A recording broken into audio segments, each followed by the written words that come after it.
Godzilla. The name evokes an image of an unstoppable force of destruction. A personified wrath of nature.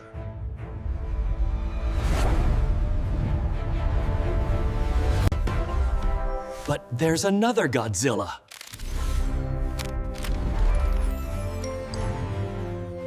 A global cultural icon, an endless source of inspiration, and even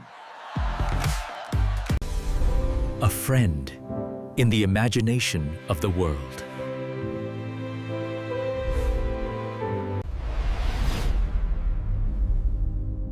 Is there something illogical here? How did a terrifying radioactive monster become all of these things? Let's explore the unimaginable perspectives on the King of the Monsters in the first episode of this series.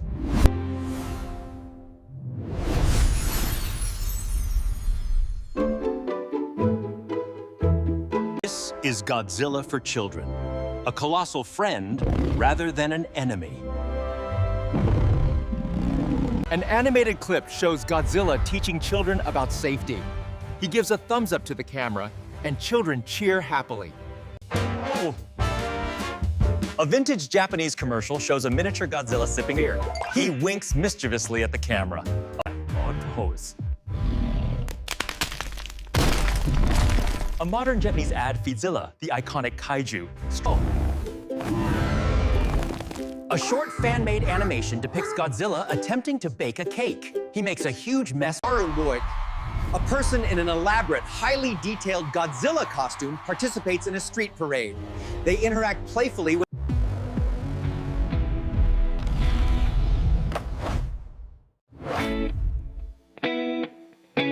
But why do we allow an icon of fear to become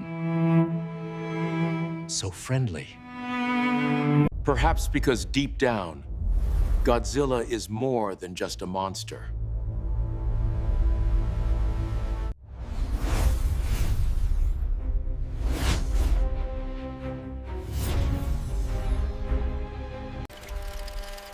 In his original 1954 debut, Godzilla was an allegory for nuclear horror. Godzilla is the embodiment of nuclear anxiety. A punishment for humanity's arrogance.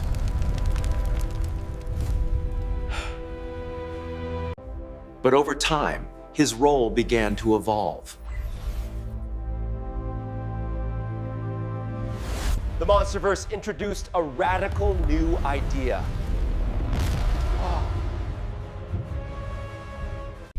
We need Godzilla.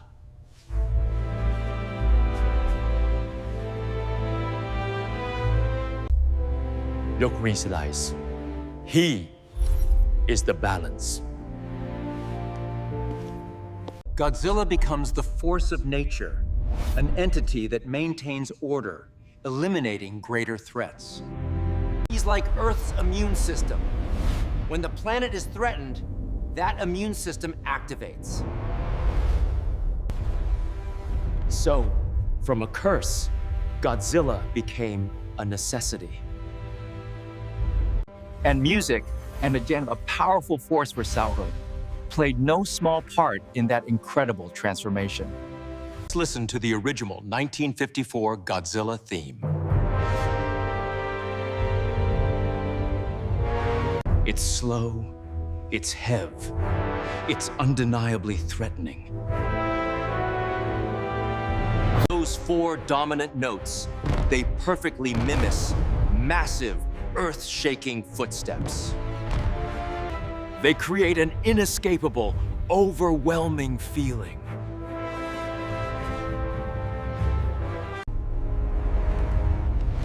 This isn't music for a hero. It's music for a moving catastrophe. But over the decades, this melody, like Godzilla himself, began to evolve. We hear subtle variations in the Heisei and Millennium films. And then, in the Monsterverse, especially with Bear McCreary's iconic theme, it becomes something truly epic, heroic. The music itself transformed from menacing to majestic, perfectly mirroring Godzilla's journey from destroyer to protector. Music shaped our feelings about him, and when those feelings shifted, Godzilla stepped out of the cinema and into the real world. From devastating force, he became a universal meme. Godzilla becomes a common language to express immensity, metaphorical destruction, or even just surprise. But his influence extends beyond digital screens. Godzilla became a fashion icon. He's more than just merchandise. He's a muse for artists around the globe. He even stands as a permanent fixture, a tourist destination.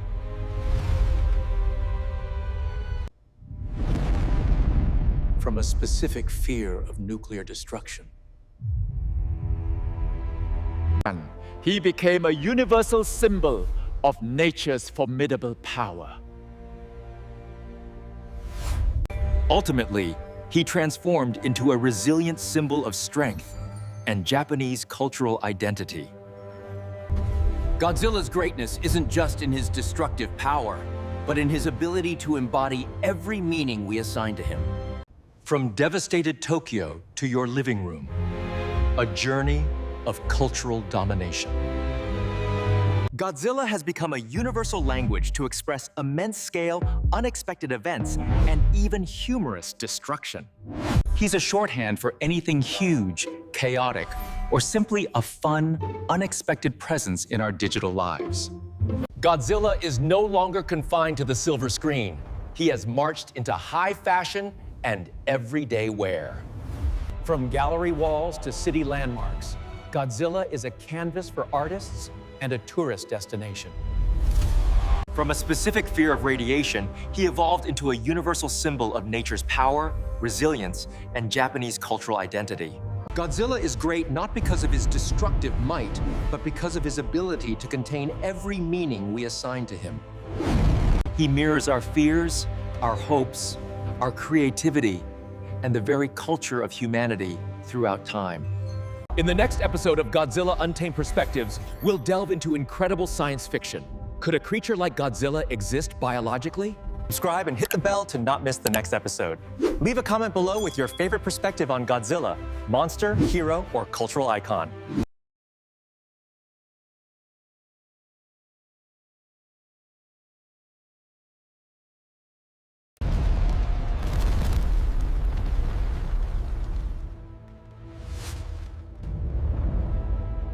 Godzilla is great, not because of his destructive power, but because of his ability to contain every meaning we assign to him. He is a mirror reflecting humanity's fears, hopes, creativity, and culture through every era. And in the next episode of Godzilla Unimaginable Perspectives, we will delve into the incredible world of science fiction. Could a creature like Godzilla actually exist biologically? How does the atomic breath truly work? And what do real scientists think about the king of the monsters? Be sure to subscribe and hit the bell to not miss the next episode. Leave a comment below about your favorite perspective on Godzilla, monster, hero, or cultural icon.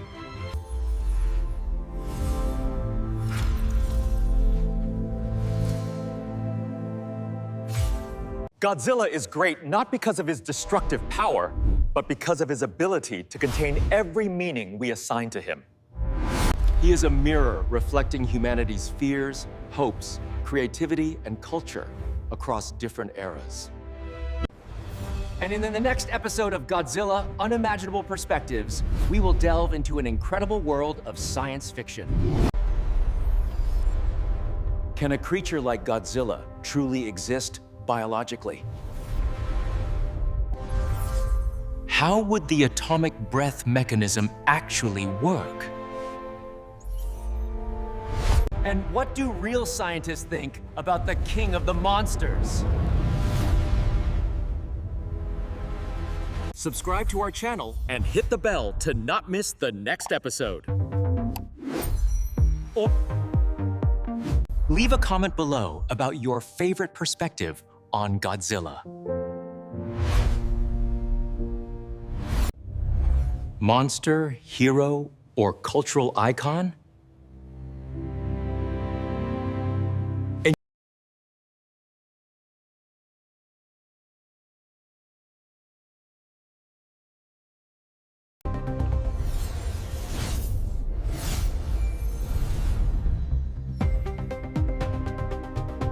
Welcome back, explorers of the unimaginable.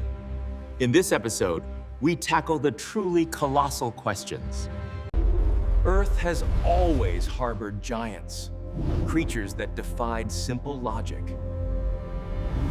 But true gigantism, like Godzilla's, faces fundamental biological limits. How could a creature this immense stand, let alone move, without its own weight crushing it?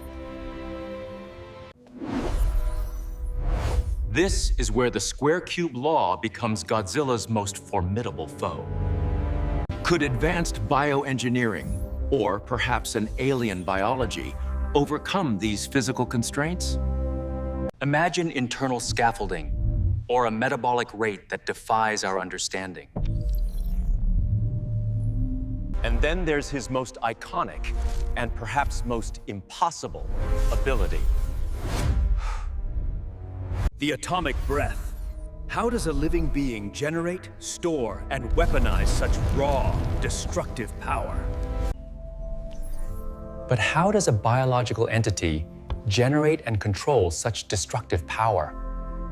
The atomic breath would require an immense controlled energy source, perhaps a biological equivalent of cold fusion. Then, this energy must be channeled and expelled with incredible precision. Imagine organs designed to withstand and direct such raw power. The expulsion itself is a feat of engineering, a superheated plasma beam, a concentrated torrent of destructive energy. But generating such heat requires equally impressive cooling mechanisms. The creature must prevent self-destruction with every blast. Where did this creature get its initial colossal energy? Perhaps it feeds on Earth's own natural radiation, constantly replenishing its power. This implies biological systems that can not only tolerate but thrive on radioactivity. And so, what do real scientists make of these impossible abilities? Can we bridge the gap between fantasy and theoretical science? While much remains in the realm of fiction, scientists often find kernels of possibility, pushing the boundaries of what we understand about life and physics.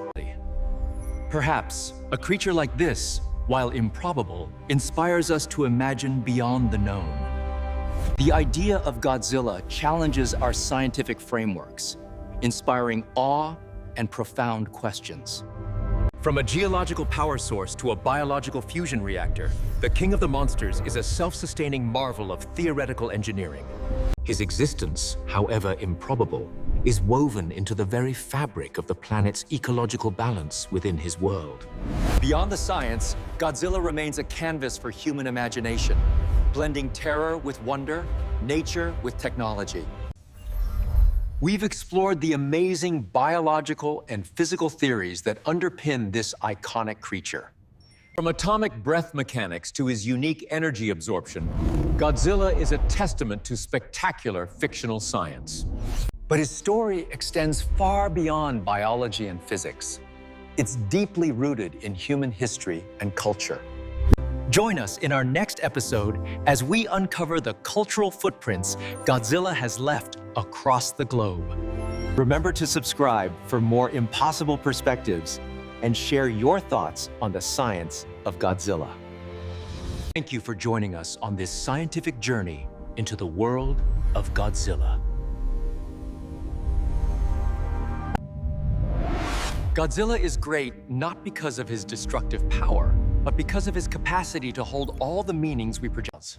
And in the next episode of Godzilla Impossible Perspectives, we will dive deep into the incredible world of amazing science fiction. Could a Subscribe to the channel and hit the notification bell so you don't miss the next episode. Leave a comment below about your favorite perspective on Godzilla, monster, hero, or cultural icon.